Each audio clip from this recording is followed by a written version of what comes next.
amada iglesia, aquí desde mi casa, junto a mi amada Carolina y al Mati, hoy cumplimos 120 días en cuarentena. No sé cuántos lleva usted. Ha sido un tiempo profundo, un tiempo muy especial, de mucha riqueza, de mucho aprendizaje y sin duda alguna de mucha ganancia. Durante estas semanas hemos hablado de una serie que se llama Decisiones en tiempos de crisis. Y hoy quiero terminar esa serie acerca de cuál es la decisión más importante que una joven, un matrimonio, un adulto mayor, más importante en decisiones puede tomar. Y creo que lejos esa decisión es conocer a Jesús y dar a conocer a Jesús.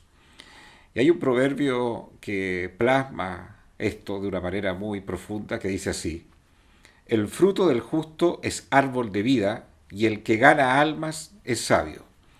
Proverbios 11:30. Es precisamente esta última parte de este versículo en el cual hoy me quiero centrar y darle un mensaje de ánimo y de exhortación también a cada uno de ustedes. El que gana almas es sabio. Ese es el propósito por el cual Dios un día tocó nuestros corazones, tocó la puerta de nuestras almas para producir una transformación en nuestras vidas. Fue la decisión más importante que cada uno de nosotros tomó frente a Dios el día que alguien nos anunció el Evangelio. Yo no recuerdo una decisión más importante que uno haya tomado, más relevante que esa. Pero esa decisión tiene que llevar un propósito en cada uno de nosotros y es ganar almas. Y dice que el que gana almas será sabio. Y hay un pasaje maravilloso en los evangelios cuando Jesús comienza su ministerio y comienza a llamar a sus discípulos y se plasma en Mateo capítulo 4 versículos 18 al 23 que dice así: mientras caminaba junto al mar de Galilea, Jesús vio a dos hermanos. Uno era Simón, llamado Pedro, y el otro Andrés. Estaban echando la red al lago, pues eran pescadores. Vengan, síganme, les dijo, y los haré pescadores de hombres. Al instante dejaron las redes y los siguieron. Más adelante vio a otros dos hermanos, Jacobo y Juan, hijos de Zebedeo, que estaban con su padre en la barca remendando las redes. Jesús los llamó y dejaron enseguida a la barca y a su padre y lo siguieron. Jesús recorría toda Galilea enseñando en las sinagogas, anunciando las buenas nuevas del reino y sanando toda enfermedad y toda dolencia entre la gente. Aquí vemos una pareja de hermanos que eran pescadores como su labor de oficio. ¿Y cómo Jesús los llama? Tanto en el caso del primero que mencioné, que es Jacobo y Juan, como el segundo caso que también menciona la Escritura, que es el caso de llamado Pedro y el otro Andrés. Primero Pedro y Andrés y después el segundo caso que es Jacobo y Juan. Ambos el oficio estaba ligado al tema de la pesca, eran pescadores. La declaración de Jesús es muy clara y muy precisa. Dice: vengan y síganme, yo os haré pescadores de hombres. Usa la alegoría de su oficio, que eran pescadores, pero ahora con una trascendencia y con un fin mayor. El oficio ya no solamente era en el marco secular, sino que iba a ser un oficio con trascendencia, pescadores de hombres.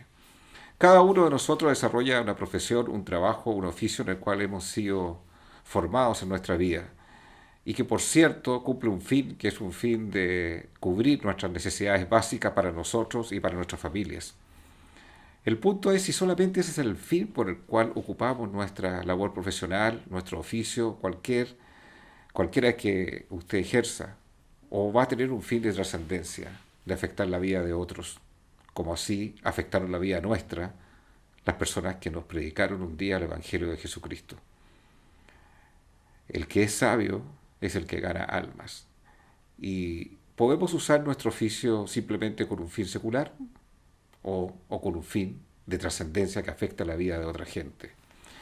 Y para ello recuerdo una película que se llama Escritores de la Libertad, así se llama la película, y que narra el oficio de una profesora que le toca un curso muy polémico, de muchos jóvenes en ese curso, y tanto mujeres como hombres, que tenían unas historias de drama, unas historias de conflicto, una historia de familias disfuncionales. Nadie quería quizás tratar la vida de estos jóvenes porque eran jóvenes que eran indisciplinados, era difícil hacerle clases a aquellos jóvenes. El desafío de ella no solamente fue hacer clases, sino que hacerlo de una forma que afectara la vida de estos jóvenes de tal manera que las heridas, los dolores que tuvieron en sus vidas pudiesen ser sanados. Ella usó su profesión no solamente de un punto de vista técnico, científico, educacional o secular. Usó la herramienta de la educación para que esos jóvenes que venían con historias de dolor pudiesen tener una historia de libertad. ¿Y cómo lo hace? Lo hace con una herramienta muy interesante porque le dice a estos jóvenes: conozcan las historias de personas que han sufrido tanto como ustedes, y les hace leer el diario de Ana Frank, una judía que vivió una historia de dolor tremenda, de persecución, no solamente ella, sino que alrededor de su familia. Y a través del ejercicio de que leyeran el diario de Ana Frank, estos jóvenes comienzan a ver que quizás su historia de dolor personal no es tan distante de las otros jóvenes en la humanidad que han vivido historias peores y horrorosas. Y el ejercicio, que comienza a ser muy internalizado por cada uno de estos jóvenes, se plasma a través de esta película. Y miren la siguiente escena, uno de los ejercicios que esta profesora hace y los lleva a un museo que hay en Estados Unidos acerca del Holocausto. Mire. Semestre de primavera. Museo de Tolerancia. Al principio del recorrido, te dan una tarjeta con la foto de un niño. Puedes ver quién fue y a qué campamento lo enviaron. Al final del recorrido, puedes saber si sobrevivió. Me tocó una niñita de Italia.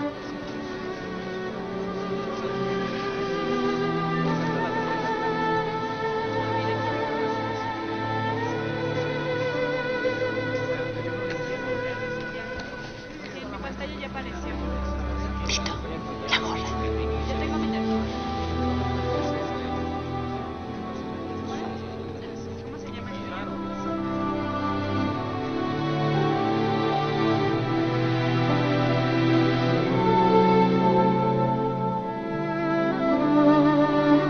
Judío. Alemania.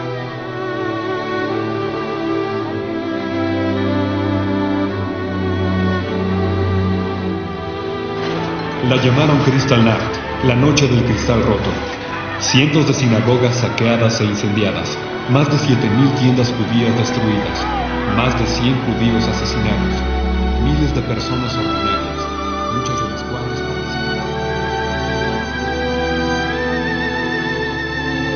niños y ancianos, físicamente sanos.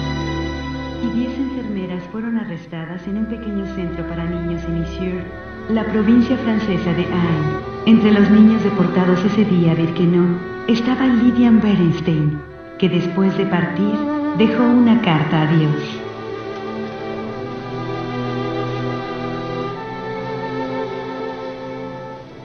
Mi niñito murió. Lo bajaron del tren y lo asesinaron. No sé por qué me afectó tanto. He visto la muerte toda mi vida. Pero ese niñito tenía 5 años.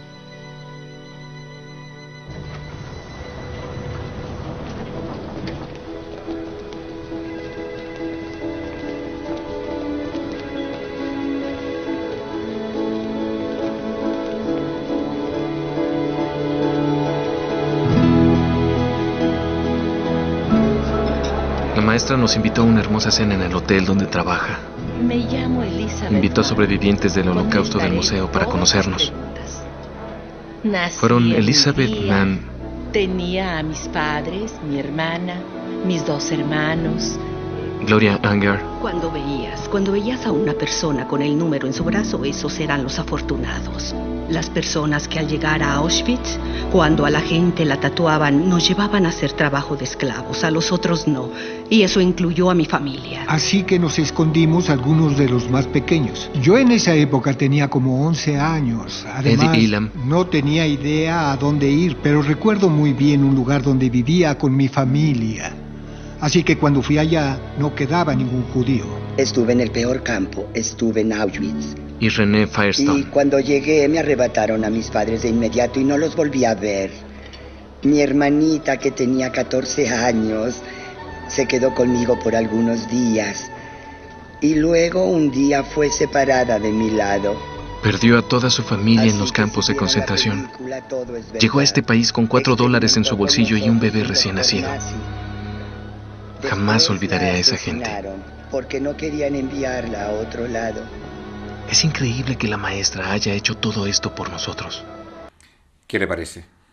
Es una técnica que usó esta profesora porque se le ocurrió a través de este mecanismo que el dolor que había en cada uno de estos jóvenes, la historia de abandono, la historia de soledad, la historia de tristeza, no era tan lejana de la vida, por ejemplo, de otros jóvenes y niños que vivieron cosas muy horrendas e incluso mucho más dolorosas que las que ellos pueden estar experimentando. Usó esa manera esta profesora para transmitir algo en la política de educación que pudiese sanar a cada uno de esos jóvenes. Eso es usar la profesión con trascendencia. Ahora, si colocamos además relevantemente el reino de Dios, el Evangelio, para afectar la vida de jóvenes que pueden estar en cualquier situación de conflicto, en cualquier situación de vulnerabilidad, en cualquier situación de dolor, eso significa ganar almas para Dios. Eso significa abrazar la sabiduría. O ocupamos nuestra profesión simplemente por un tema secular y para suplir nuestras propias necesidades. Yo no sé, como lo dije al comienzo de este mensaje, cuál es la profesión que tú desempeñas, pero sí sé que la gente que te rodea es mucha gente que sí tiene dolores, que sí tiene dramas, la gente con la cual son tus compañeros de trabajo, tus compañeros de estudio, tienen arrastres de situaciones de, sobre todo que estamos viviendo en un ambiente hoy día bastante particular, de mucha soledad, de mucha desesperanza. Y ahí eso es una oportunidad tremenda que tenemos nosotros, como lo tuvo esta profesora, para afectar a la vida de la gente que no conoce a Cristo. Esta mujer que le pide que lean el libro de Ana Frank, le pide también que voluntariamente ellos le escriban cartas a una persona que fue una compañera que tuvo Ana Frank y que estaba viva. Y estos jóvenes comienzan a mandar esas cartas, lo que ellos quieren expresarle. Y esa comunicación que estos jóvenes tienen con esta mujer, compañera de Ana Frank, viva, también se plasma en esta película. A tal nivel que la profesora trata de contactarse con esta compañera de Ana Frank, ya muerta, para que venga a dar su testimonio a estos jóvenes que le han escrito muchas cartas con relación a sus vidas personales y también que ella pueda ser una persona que les dé consejo a través de la lectura de esas cartas. Se plasma también en una parte muy interesante en esta película y vean el impacto que provocó en la vida de los jóvenes. Ahí va.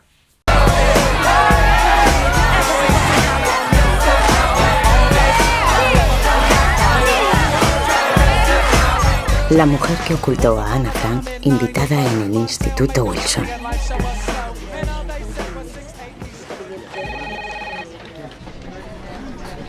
La profe mandó nuestras cartas a Ámsterdam, a la mismísima Mick Gies. Cuando la profe se empeñaba en algo, no había quien la parase.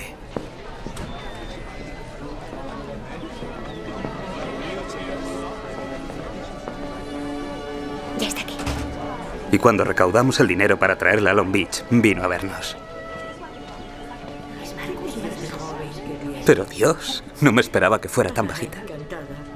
Arriba, venga.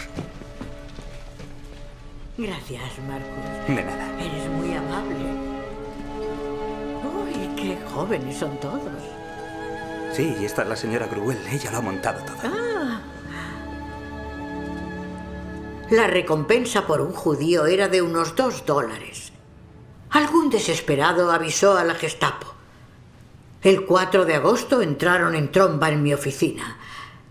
Y un hombre me apuntó con una pistola y dijo: ni un ruido, ni una palabra.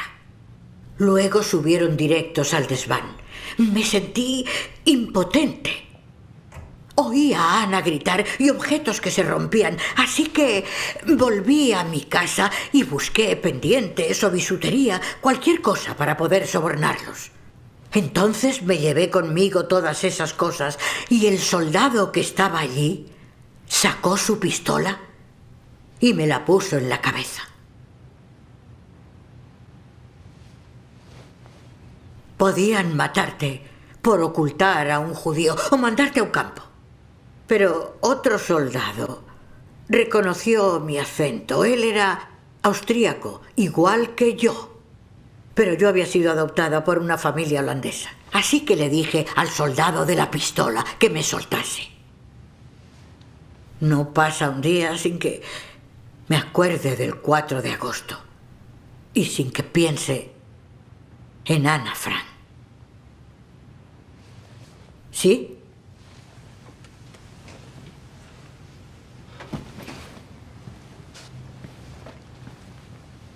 Nunca había visto a una heroína.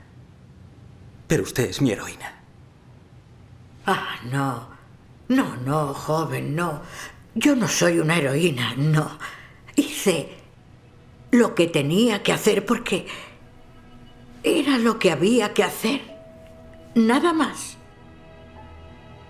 Todos somos gente corriente. Pero incluso una secretaria corriente, o un ama de casa, o un adolescente, puede, con su granito de arena, encender una pequeña luz en un cuarto oscuro. ¿No?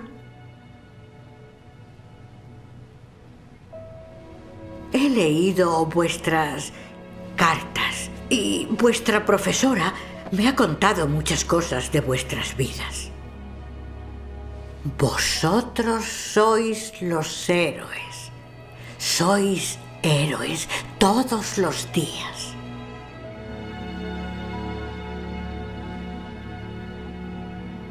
Vuestras caras han quedado grabadas en mi corazón.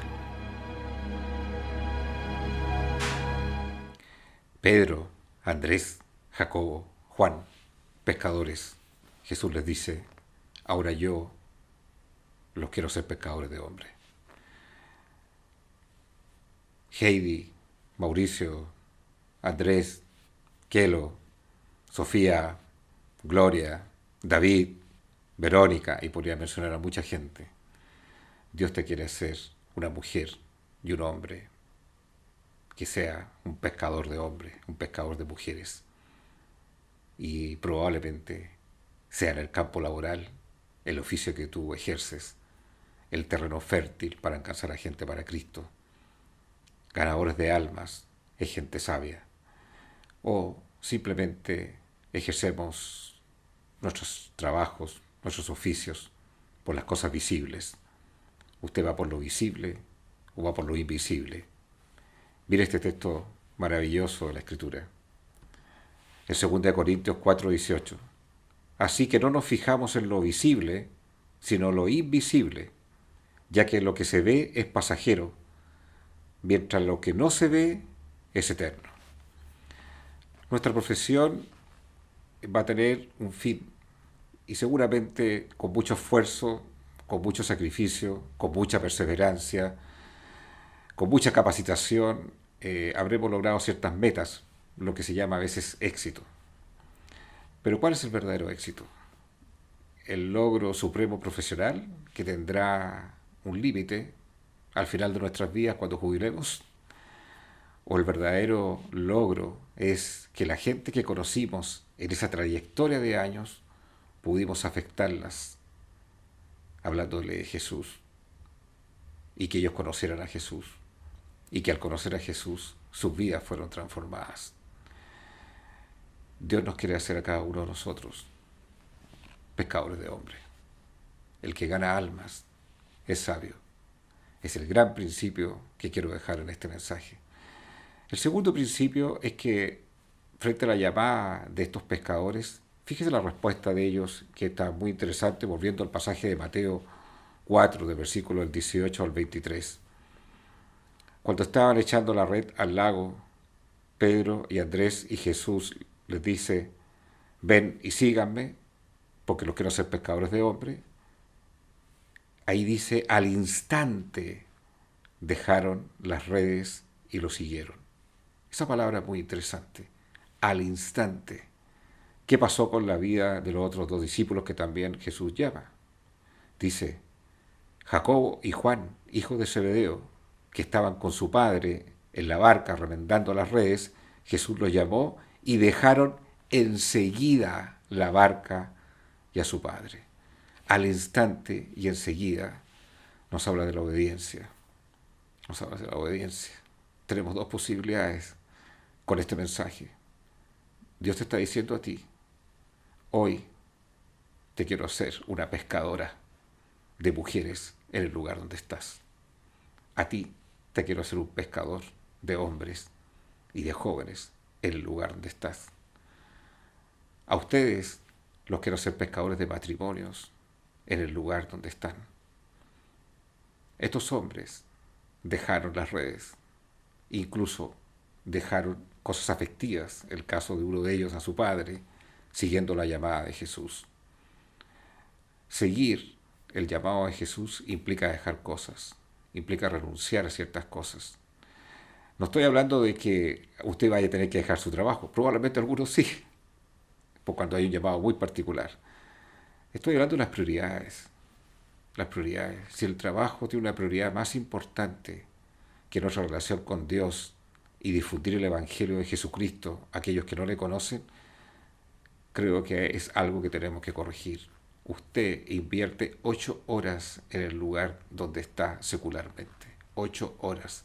Se relaciona con mucha gente y con mucha gente que no conoce a Cristo. Jesús nos dice: te quiero hacer pescador y una pescadora en ese lugar. Estos pescadores, al instante, enseguida, obedecieron la llamada de Jesús. Y por supuesto, esto es algo que es una exhortación para todos nosotros. Pero a Jesús le ocurrió algo respecto también a distintas personas que llamó. Fíjese en esta parte de la Escritura, que se relata en Lucas, capítulo 9, del versículo del 59 al 62. Jesús llamaba a la gente a un compromiso para evangelizar y afectar la vida de las personas. A otro le dijo: sígueme. Señor, le contestó, primero déjame ir a enterrar a mi padre. Deja que los muertos entierren a sus propios muertos, pero tú ve y proclama el reino de Dios. Mire ese caso. Dándole una respuesta: no puedo ahora, pero podría hacerlo después. Mire el segundo caso. Otro afirmó: te seguiré, Señor, pero primero déjame despedirme de mi familia.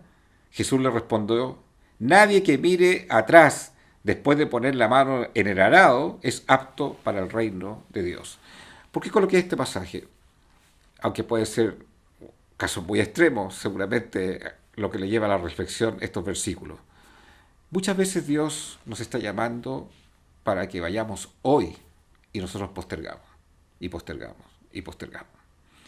O lo voy a hacer cuando termine este proceso de mi vida. O lo voy a hacer quizás en un mes más. O voy a visitar a este matrimonio que seguramente ya Dios me está inquietando en 2 meses más. Y esos 2 meses no ocurrieron 6 meses, no ocurrieron 1 año. ¿Cuánta palabra hemos recibido respecto si usted quiere ser creyente o discípulo? Como sale permanentemente el video cada domingo en estos mensajes. Y nosotros podemos reflexionar sobre ese video o podemos actuar sobre ese video.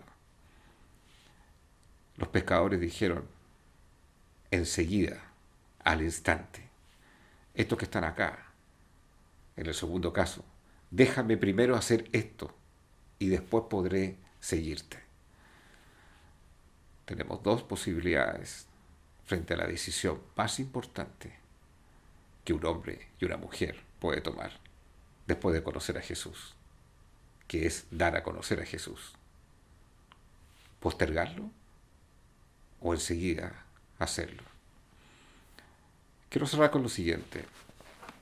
Seguramente muchas veces ustedes me han escuchado esta historia que es bíblica, del contexto histórico y también del marco bíblico. Pablo tenía muchos colaboradores en el ejercicio de su ministerio, muchos, incluso algunos le abandonaron y otros siguieron con él hasta la muerte. Pero había un joven con el cual tenía una relación muy íntima, muy cercana, y era Timoteo. Por eso le escribe cartas a este joven discípulo. Primera Timoteo, segunda Timoteo, porque habla de primera y segunda carta, donde le da ciertas instrucciones. Tuvo una relación muy íntima con él, muy afectiva, muy profunda. Y en uno de los pasajes, en una de las cartas que le escribe a Timoteo, Pablo se encontraba preso en una cárcel en Roma. Presentía que ya estaba al final de sus días y le escribe a Timoteo dándole varias instrucciones, y una de las instrucciones le dice: procura venir a verme pronto antes del invierno. ¿Por qué le dice eso? Porque Timoteo está en un lugar distante de Roma, el medio de transporte eran los barcos, tenía que atravesar todo lo que era el Asia Menor, y por lo tanto, si le llegaba el invierno, le pillaba el invierno, venían las tormentas y los mares eran impetuosos y los barcos no podían atracar a los puertos. Y por eso el interés profundo desde el alma de Pablo era ver a su amigo Timoteo, su discípulo Timoteo, condiscípulo Timoteo, antes del invierno, porque él ya veía el final de sus días y quería verlo.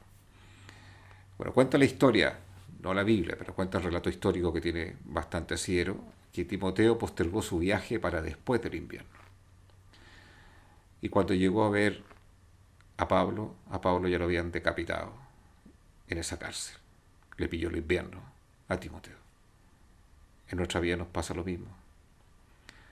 Jesús te está diciendo a ti: usa tu oficio como esta profesora para afectar a gente que tiene dolor, que tiene drama, que no tiene esperanza. Que hoy, en estos tiempos, va a haber mucha gente con sufrimiento, que la tenemos alrededor. A la vecina que la tienes al frente, Jesús te está diciendo ahora, enseguida. Al compañero de trabajo, al compañero de estudio, a la gente con la cual nos rodeamos y que sabemos que no conoce al Señor. La llamada de Jesús es: ven, te quiero hacer una pescadora y un pescador de hombres. Aquel que gana almas es sabio. Que no te pille el invierno. Y cuando lo quieras hacer, probablemente esa persona, como pasó con Pablo, ya no está. El matrimonio que estaba por separarse se separó. La joven que la veías con pensamientos suicidas se suicidó. El que los veías con situaciones de conflictos ya no está. Que no nos pille el invierno y que esta palabra traiga revelación en nuestras vidas. Decisiones en tiempos de crisis. La decisión más importante es conocer a Jesús y dar a conocer a Jesús. Que el Señor te bendiga.